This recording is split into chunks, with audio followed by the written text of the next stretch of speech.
இப்போ இங்கே கணக்கு பார்க்க போகிறோம். இதில் அடிப்பக்கத்தின் நீளம்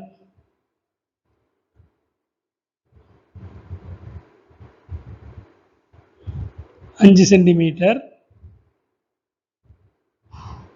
இப்போ உச்சிக்கோணம் வந்து நம்ம என்ன செய்யணும், பாகைமானில் நமக்கு அடிப்பக்கத்தை வச்சுட்டு முக்கோணத்தின் உச்சியை கண்டுபிடிக்க முடியாது. அதனால் நம்ம என்ன பண்ணுறோம், பாகைமானியை தலைகீழாக திருப்பி, கவனிங்க, பாகைமானி எப்படி என்ன பண்ணுறோம், தலைகீழாக வைக்கணும். அந்த கோட்டில் 0ங்கிற புள்ளி வரணும். இந்த படத்தில் காட்டுற மாதிரி பண்ணுங்க. பாகைமானியை இங்கே வச்சுட்டு பாகைமானி இப்போ தலைகீழாக திருப்புகிறோம். திருப்பி அந்த பாகைமானியுடைய 0வும் இந்த கோடும் ஒரே மாதிரி வச்சுட்டு இப்போ நம்ம என்ன பண்ண போகிறோம், 30 டிகிரி நம்ம கொடுத்தது உச்சி கோணம் வந்து 30 டிகிரி. அந்த 30 டிகிரியில் நம்ம ஒரு புள்ளி வைக்க போகிறோம். புள்ளியை வச்சு அதை ஒரு கோடை வச்சு ஸ்கேலை வச்சு நீட்ட போகிறோம். இந்த புள்ளியை 30 டிகிரியில் இங்கே இருக்குது 30 டிகிரி.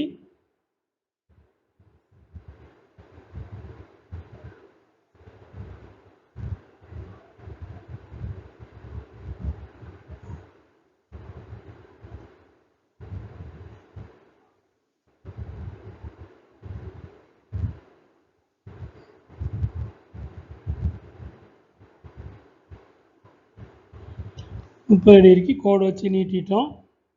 இப்போ இதே பாகைமானியை இந்த 30 டிகிரி கோட்டுக்கு 90 டிகிரி கோடு வைக்க போகிறோம். இது முதல் மாடல்லையும் இதே தான் செஞ்சோம். அடிக்கோடு போட்டோம், உச்சி கோணத்தை எடுத்தோம், உச்சி கோணத்துக்குடைய கோட்டுக்கு 90 டிகிரி இருக்கிற மாதிரி இன்னொரு பாகைமானி வச்சு இன்னொரு கோடு வரைய போகிறோம். இந்த 3 கோடையும் முதல்ல நம்ம பண்ணிடுறோம். எந்த கணக்கு கொடுத்தாலும் அடிப்பக்கத்தை ஸ்கேலோடைய நீளத்தில் வரைகிறோம், கோணத்தை அந்த அடிப்பக்கத்திலேருந்து கீழே காட்டி பண்ணுறோம்.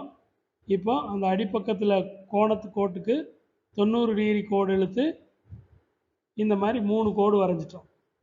இந்த 3 கோடு வரைகிறது முதல் ஸ்டெப்பு. அதுக்கு பிறகு இந்த அடிப்பக்க கோட்டில் பாதிக்கு மேலே காம்பஸில் எடுக்கணும்.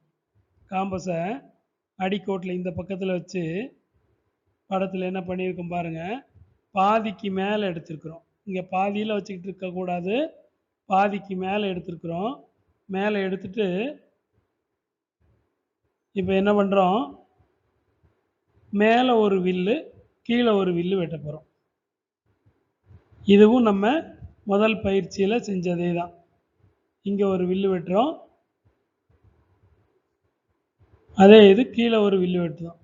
இந்த கோட்டு மேலே வெட்டுது அதெல்லாம் நீங்கள் பார்க்கவே கூடாது. 2 வில்லு வெட்டணும்.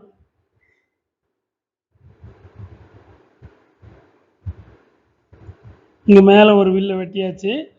இப்போ அந்த பென்சிலை கரெக்டாக இதுக்கான கீழே வரைக்கும் வந்துச்சு, அதை அழிச்சிட்டு மறுபடி கீழே ஒரு வில்லு வெட்டுறோம்.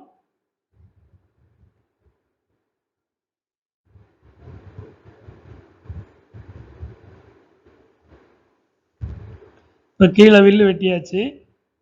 இப்போ இந்த காம்பஸை வந்து அப்படியே இந்த பக்கத்துக்கு நகர்த்தி, காம்பஸோடைய அளவை மாற்றக்கூடாது.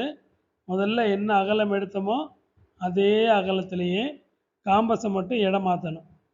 இந்த பக்கம் நகர்த்துறோம், நகர்த்திட்டு காம்பஸை இப்படி திருப்புறோம். திருப்பி முதல்ல வெட்டின வில்லை வெட்டுற மாதிரி இன்னொரு வில்லு வெட்டுறோம். இந்த வில்லு அதே மாதிரி கீழே இன்னொரு வில்லு வெட்ட போகிறோம். இதுவும் நம்ம முதல் மாடலில் பார்த்ததுதான், நடுக்கோட்டின் நீளம் அப்படின்னு பார்த்தோம் இல்லையா, அதில் பார்த்த அதே மெத்தட் தான். எல்லாமே இது நீட்டி இந்த கோட்டை நீட்டி வட்டம் ஒன்று வரைவோம். அது வரைக்கும் 3 மாடல்களிலும் ஒரே மாதிரியான மெத்தட் தான். இப்போ இங்கே வில்ல வெட்டிட்டோம். இப்போ இந்த வில்கள் 2 வில்களும் சந்திக்கக்கூடிய இடத்த ஸ்கேல் வச்சு இணைச்சி ஒரு கோடு போட போகிறோம். இந்த கோடு இந்த 90 டிகிரி கோடை வெட்டக்கூடிய இடத்தையும் கரெக்டாக பார்த்து வச்சுக்கணும். அதில் இருந்தால் நம்ம வட்டம் வரைய போகிறோம். இப்போ இந்த வில்லும் சந்திக்கிற இடத்துக்கு நேராக ஸ்கேல் எடுத்துகிட்டு வந்து வச்சு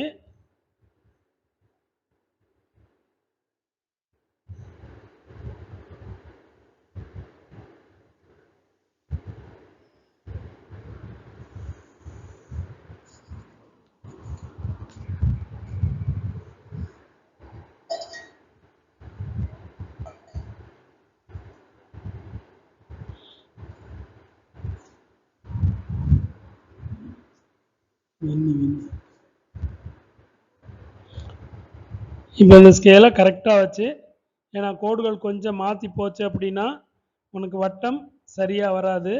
அதனால் கரெக்டாக அந்த புள்ளி எங்கே சந்திக்குதோ 2 வில்களும் சந்திக்கிற இடத்து வழியாக கோடு வரையணும். மேலும் கீழே வரையணும். அது 90 டிகிரி கோடை வெட்டிட்டு போகணும். இந்த மாதிரி வரைஞ்சிட்டு இந்த 2 கோடும், இதுக்கு பேர் மைய குத்து கோடுன்னு சொல்லுவோம். ஏற்கனவே முதல்ல இந்த மைய குத்து கோடு வரைஞ்சோம். இப்போவும் மைய குத்து கோடு, அதாவது முக்கோணத்தின் அடிப்பக்கத்தின் மைய புள்ளி வழியே, இது அடிப்பக்கம், அடிப்பக்கத்தோடைய மைய புள்ளின்னு என்னது, அடிப்பக்கத்தோடைய நடு, அடிப்பக்கத்தோடைய மையத்து வழி செல்லக்கூடிய கோடு.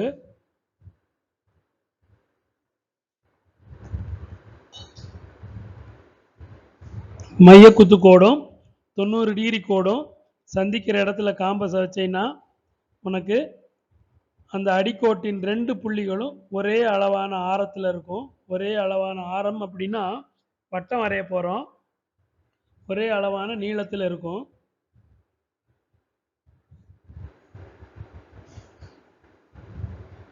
இங்கே ஸ்க்ரீனில் கொஞ்சம் தெரியாதனால வட்டம் மேலே தெரியல, ஆனால் நோட்டில் நல்லா இடம் இருக்கிற பக்கத்தில் பார்த்து சென்டராக வரையணும். இப்போ வட்டம் வரைஞ்சாச்சு. இது முதல் மாடல்லையும் இதே தான், வட்டம் வரைகிற வரைக்கும் ஒரே மெத்தட் தான். இப்போ நம்ம 3வது புள்ளியை குறிக்க போகிறோம். அதாவது முக்கோணத்தின் உச்சி எங்கே இருக்குன்னு கண்டுபிடிக்க போகிறோம். முக்கோணத்துக்கு அடிக்கோடு மட்டும்தான் வரைஞ்சிருக்கிறோம். அதுக்கு பிறகு மைய குத்துக்கோடு, அந்த அடிக்கோட்டுக்கு மைய குத்துக்கோடு, அதுக்கு பிறகு அதுக்கு ஒரு வட்டம் வரைஞ்சிருக்கிறோம். இப்போ நம்ம முக்கோணத்தின் உச்சி எங்கே இருக்குன்னு சொல்லியிருக்காங்கன்னா, இந்த நடுக்கோட்டின் நீளம், இந்த முக்கோணத்தின் அடிக்கோட்டில் வரையப்படக்கூடிய மைய குத்துக்கோட்டின் நீளம் 4.2 சென்டிமீட்டர்னு இருக்கிறாங்க. 4.2 ஸ்கேலில் கரெக்டாக அளந்துட்டு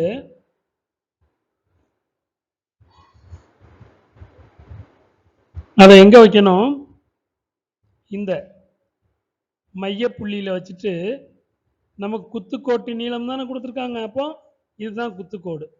இந்த குத்துக்கோட்டுக்கு மேலே ஒரு வில்லு வெட்டணும்.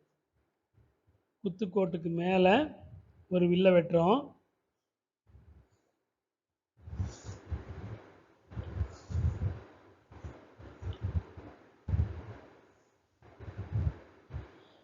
ஸ்கேலில் நம்ம இந்த காம்பஸோடைய நீளத்தை அளந்து எடுத்துருக்கிறோம், 4.2 சென்டிமீட்டர்.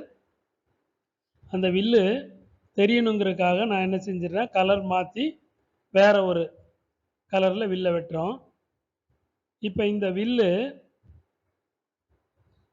வச்சு தான் நம்ம முக்கோணத்தின் 3வது, அதாவது உச்சியை கண்டுபிடிக்க போகிறோம்.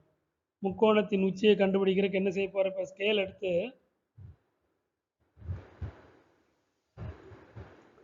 இந்த வில்லு மேலே சரியாக பொருந்துகிற மாதிரி நேராக வைக்கணும். நம்ம இந்த 4.2 சென்டிமீட்டர் குத்துக்கோட்டில் வில்லு வெட்டினோம். அந்த வில்லு மேலே ஸ்கேல் கரெக்டாக இருக்கிற மாதிரி வச்சுட்டு பென்சிலை வச்சு ஒரு கோடு போட்டுற போகிறோம், கரெக்டாக பொருந்துகிற மாதிரி.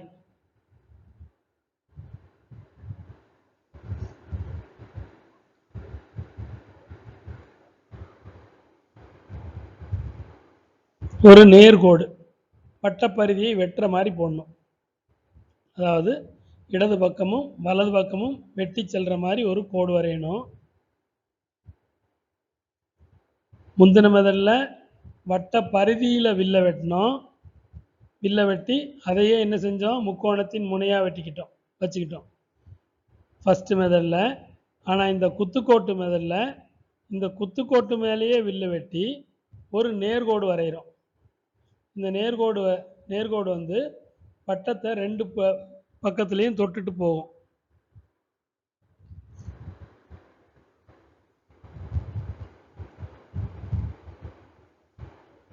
இந்த நேர்கோடு வந்து வட்டத்தை இந்த ரெண்டு பக்கத்துலேயும் வெட்டி செல்கிற மாதிரி ஒரு நேர்கோடு வரையணும்.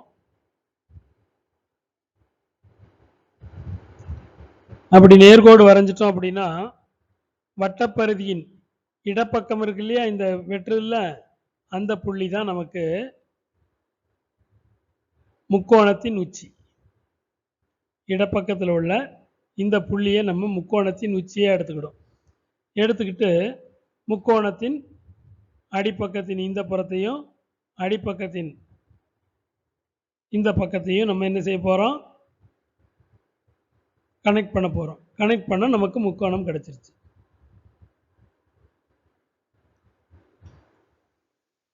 இதுதான் நமக்கு முக்கோணத்தின் மூணாவது உச்சி கோணம். முக்கோணத்தின் உச்சி இங்கே தான் இருக்குது. அதை நம்ம கண்டுபிடிச்சிட்டோம். இப்போ முக்கோணத்தின் ரெண்டாவது கோடை வரைய போகிறோம். முக்கோணத்தின் உச்சியிலிருந்து அடிப்பக்கத்தின் ஒரு முனைக்கு வரையக்கூடிய இன்னொரு ரெண்டாவது கோட்டை வரைகிறோம்.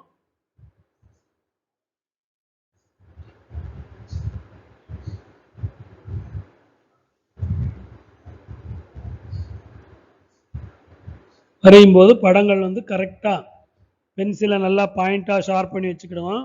அப்படி இல்லைன்னா கோடு மேலே இங்கேயும் போய்கிட்டு இருக்கோம். முக்கோணத்தின் உச்சி கரெக்டாக வராது.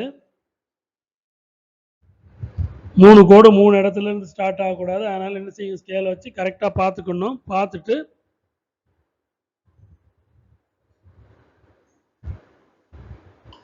முக்கோணத்தின் உச்சியிலிருந்து ரெண்டாவது கோடு வரைஞ்சிட்டோம்.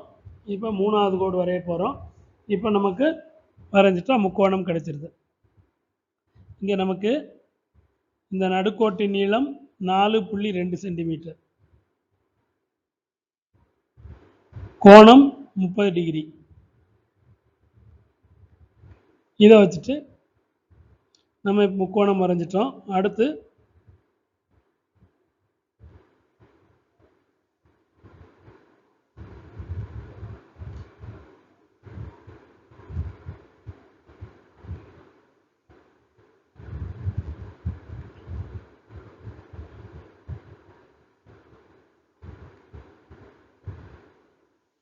இதில் எங்கள் வட்டத்தில் மீதியை காணலைன்னு நினைக்காதீங்க. ஸ்க்ரீனில் நமக்கு கம்ப்யூட்டர் ஸ்க்ரீனில் தெரியாததுனால பாதியில் இருக்க வட்டம் வந்து இங்கேருந்து இங்கே வரைக்கும் போகுது. ஏன்னா இதில் முக்கோணத்தின் உச்சி இங்கே இருந்துச்சு. இங்கேருந்து கோடு வரைஞ்சிட்டோம்.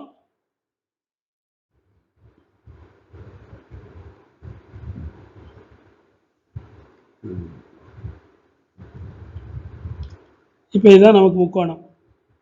இது அடிப்பக்கம், இது உச்சி கோணம் தான் நமக்கு 30 டிகிரி. இது இன்னொரு பக்கம். 3 கோடுகள் முக்கோணத்தை அமைச்சிட்டோம். இங்கே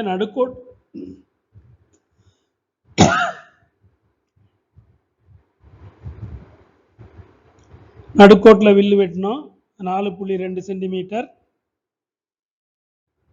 இது ரெண்டாவது மெத்தடு. அடுத்து